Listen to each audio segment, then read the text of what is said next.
So climate change mga sanggay, global warming, tila baga unstoppable na at naninilikado ngayon ng ating mundo. At siguro sa Pilipinas, mga sanggay, ramdam nyo naman siguro ang grabing init. Pag-usapan po natin ito.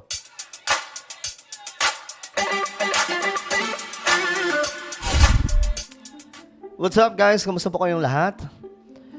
Eto, world news po tayo, no? Kalagayan ng ating mundo na mismo ang ating bansa nakakaranas po niyan.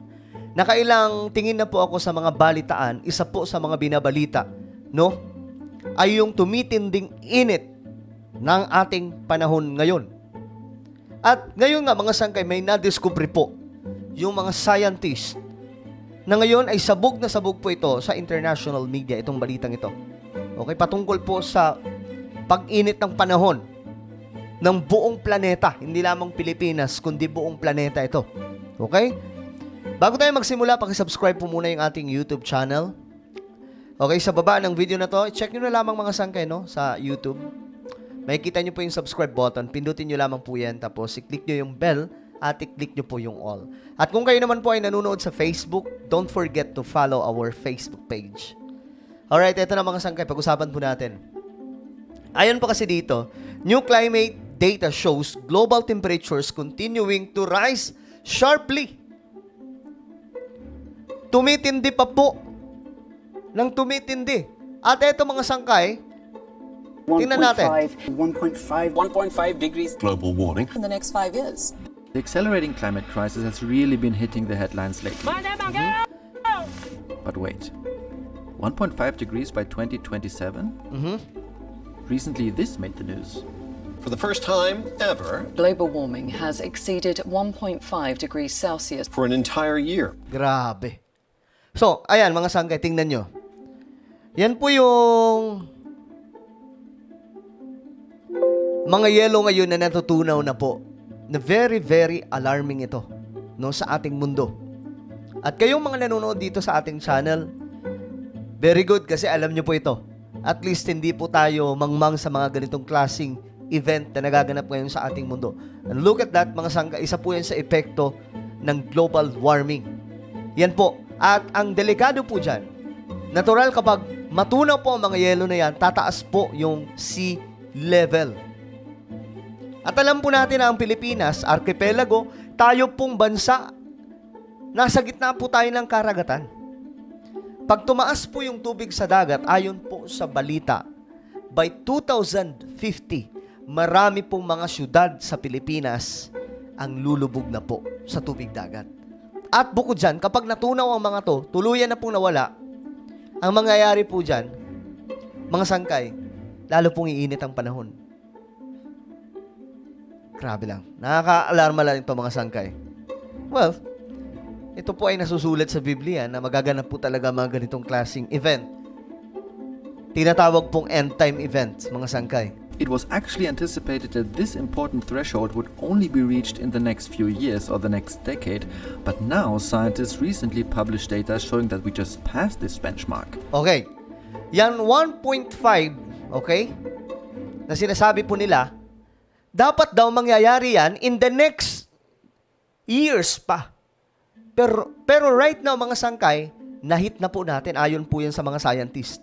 So let's actually clarify what's happening here. Have we already exceeded the key 1.5 degree limit agreed in the Paris Climate Accord for good? And why has this red line already been crossed? There is this tendency towards higher temperature, and this is largely driven by changes in greenhouse gases in the atmosphere, so the CO2 and water vapor and methane and so on. And this has been the main driver for this constant warming. But superimposed to this warming, there are oscillations, there are fluctuations. One of those fluctuations is exceptionally high solar activity. Oh, yan, mga sangkay. Marami po ngayon, hindi lamang Pilipinas, mas malala pa nga po sa Europe, mga sangkay, sa western countries, dahil po yung tinatawag na heat wave na nanalasa. Kasi, maliban pa kasi sa global warming, meron po tayong kinakaharap ngayon, buong mundo, tinatawag na El Nino. At syempre, hindi po ligtas ang ating bansa dyan. Kahit dito mga sangkay sa bahay, nararamdaman din po talaga namin yung init ng panahon. No?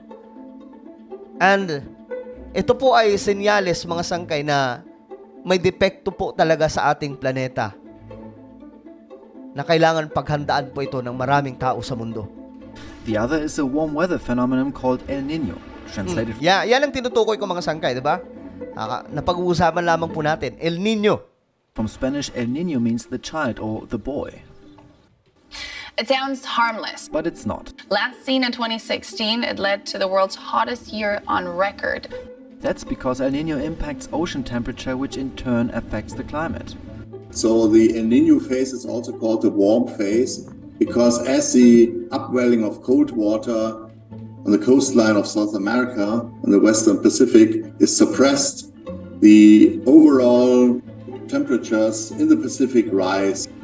El Nino is a natural climate cycle and is associated with changing wind patterns and higher water temperatures in the East Pacific, so basically the ocean off the coast of Ecuador, Colombia, and Costa Rica. Yan po, mula sa karagatan papunta sa kalupaan siya, mga sangkay. Here's another Nainit. illustration from a previous El Nino event. Warmer waters just several degrees above average temperatures in the region influence ocean currents and weather patterns in large parts of the world. All of a sudden, the rather wet areas in Indonesia and Australia have a dry anomaly, and in South America you have very wet conditions in the areas that are normally very dry. And with these patterns, there's also extreme weather related. Alam nyo ngayon nga, mga sangkay, sa mga balitaan, dito mismo sa Pilipinas, ewan ko na napapanood nyo ito, mga sangkay, nakaraang linggo ko pa po ito tinitingnan na marami po sa mga probinsya ngayon nakakaranas na po ng tagtuyot. Ngayon, mga sangkay, nakakaranas na po sila ng matinding init ng panahon. Kasi nga po, hindi po tayo exempted dito eh. At isa nga po tayo sa may matinding, ano ba tawag ito? Matinding tatamaan nitong El Nino. At global warming, mga sangkay. Kaya nga sabi ko, ano nangyayari sa mundo? Mayroon na global warming, sasabayan pa nitong El Nino. Abay, pambihira naman. And higher temperatures in the atmosphere. How much warmer it will get during the current El Nino is still unclear. The good news, the phenomenon is expected to end by spring this year, but is that a reason to relax? Unfortunately not. An analogy I like is like a ball rolling down a slope, and that's the climate change. The ball keep going down because there is a slope, and then on top of this slope there are stones and holes and. Okay. So, as we can see naman, mga sangkay, kagaya po nito, marami pong nangyayari po ng mga sunog sa kabundukan. Bakit? Kusa po silang nasusunog sa mga kagubatan. Why? Dahil po yan sa global warming. Maraming mga forest kusang nasusunog. Kahit nga po yung Amazon rainforest. Ngayon, ayon po sa balita, nanganganib ang Amazon rainforest na ilang taon mula ngayon, mga sangkay, maubos po ang forest na mawala. Ito pa naman, mga sangkay, ayon nga po sa mga scientist, ang 20% na oxygen galing po doon sa Amazon rainforest. And ito po ay reality ngayon, mga sangkay, na nagaganap. Wala pong conspiracy theory dito dahil nga po ito mismo ay nakikita ng mga mata natin. As last year, heavy storms in Brazil in January, heat waves around the world. Weather extremes linked to planetary heating are already causing catastrophic damages to lives and economies. And that's all on top of bringing the planet closer to climate thresholds that trigger rapid and probably irreversible changes. Alam niyo, sa mga mahilig po sa ganitong klaseng balita like climate change, mga world update, tayo mga sangkay, hindi tayo, pag tinanong tayo ng kahit na sinong tao, may mga maisasagot po tayo. Ito po yun, nakikita po mismo natin. I call them critical organs of the Earth that are important for planetary stability as a whole. And examples for tipping elements are the Greenland ice sheet, which has approximately 7 meters of sea level rise, the West Antarctic ice sheet, which has between 3 to 5 meters of sea level rise if melted. So, ayan, mga sangkay. Melting. Mga ano to, glaciers, mga sangkay na ngayon, bumabagsak na. And in the Amazon region, the rainy and Ito, dry Amazon season naman. could be reversed. Sea levels would rise at a speed that would make it impossible for humans to adapt in time. So, yan. Mahihirapan pong i-adapt daw ng mga tao itong magaganap in the next years. Sobrang bilis po talaga. Itong mga imposibleng bagay, mga sangkay na dapat mga ano pa, ilang taon pa mangyayari, right now, nagaganap na po. At ano po ang inyong opinion, mga sangkay? About po dito? I-comment niyo po sa ibaba. And now guys, I invite you please subscribe my YouTube channel, Sangkay Revelation. Hanapin niyo po ito sa YouTube. Okay? Then click the subscribe, click the bell, and click all. Okay, ako na po ay magpapaalam.